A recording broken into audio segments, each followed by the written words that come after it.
Next at 6, a big health alert, a rise in West Nile cases, a record number of mosquitoes testing positive for the virus. Maricopa County officials seeing the highest levels of West Nile virus in mosquitoes since 2003.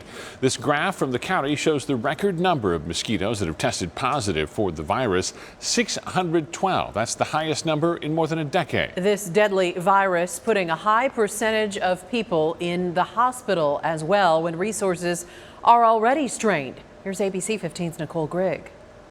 Friday, he said, I'm not feeling well, a little dizzy. Donald Streets, known as a legendary educator, passed away from West Nile virus last week. His son sharing his father's rapid health decline. He was awake, but he almost had a waking sleep apnea. He was almost snoring while awake. He couldn't get words out. If they asked him to cough, he couldn't cough. It was almost like he was slowly losing contact with his body, and he was kind of slipping into unconsciousness throughout the day. Ramin telling us his dad likely contracted the virus while sitting on his patio in the Scottsdale Ranch area. We're learning that as of Sunday, there have been 104 human cases of West Nile, with nearly 75% of those people have been or are currently hospitalized. I asked, is there anybody in this hospital that is, in the same condition? He said, I got 10 other people with West Nile virus here.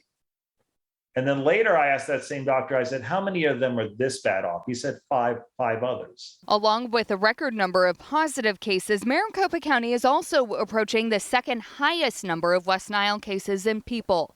There were 355 cases in 2004, 155 cases in 2019, and so far this year we have 104 with several months left in the mosquito season.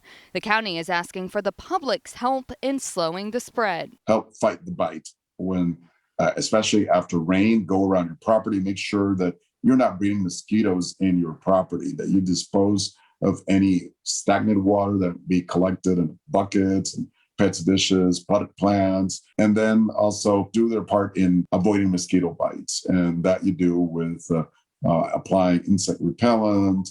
Maricopa County has over 800 traps around the county. They use those mosquito traps to determine how many are being caught and which traps have positive samples for West Nile. That's how they then determine which areas need to be fogged. Reporting in Phoenix, Nicole Grigg, ABC 15, Arizona. So many mosquitoes out there right now. So how can we prevent West Nile virus? Experts say use mosquito repellents, preferably with DEET.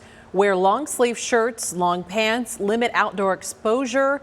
Also, adding screens to your home can reduce the chance of being infected. Arizona hospitals